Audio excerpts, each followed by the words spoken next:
हदगाव तालुक्यातील मोजे बामणी तांडा येथे कृषी शाळेचे आयोजन करण्यात आले होते.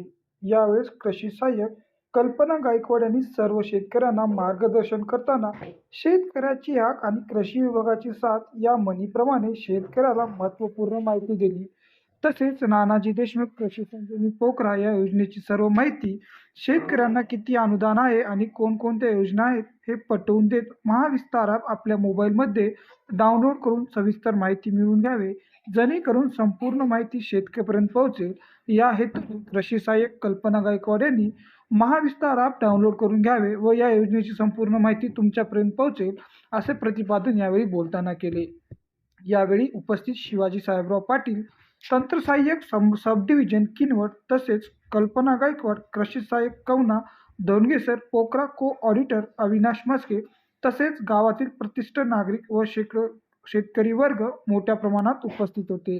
तुषार कांबळेसह दिनेश शेरेकर, सत्यप्रभा न्यूज नेटवर्क, नांदेड.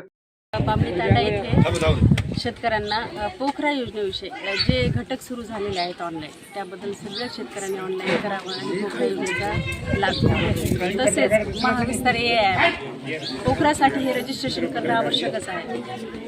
गावातील सर्व बंधू आणि भगिनींना या ठिकाणी हे सांगण्याचा इथं प्रयत्न केलेला आहे की त्यांनी महाविस्तार ॲप डाउनलोड करून घ्यावं आणि पोखरा योजनेचा सर्वांनी लाभ घ्यावा. आणि त्यांना त्या पोखरा योजनेतून कोणकोणते घटक आहेत त्याविषयी माहिती सांगण्यात आलेली आहे.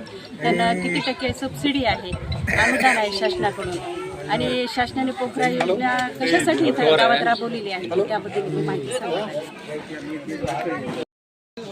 माझं नाव श्रीधर सुभाष चव्हाण, शेतकरी बामणी तांडा.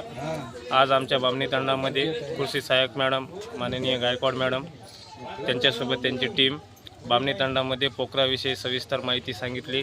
त्यानंतर महाविस्तार ॲपचे सुद्धा पूर्ण गावामध्ये सांगून प्रत्येकाचा मोबाईल घेऊन त्यांना ॲप ओपन करून दिल्या आणि प्रत्येक शेतकऱ्यांना योजनेची सगळी डिटेल माहिती देऊन कोणत्या योजनेमध्ये लाभ घेता येईल यांची सुद्धा सविस्तरपणे माहिती दिली.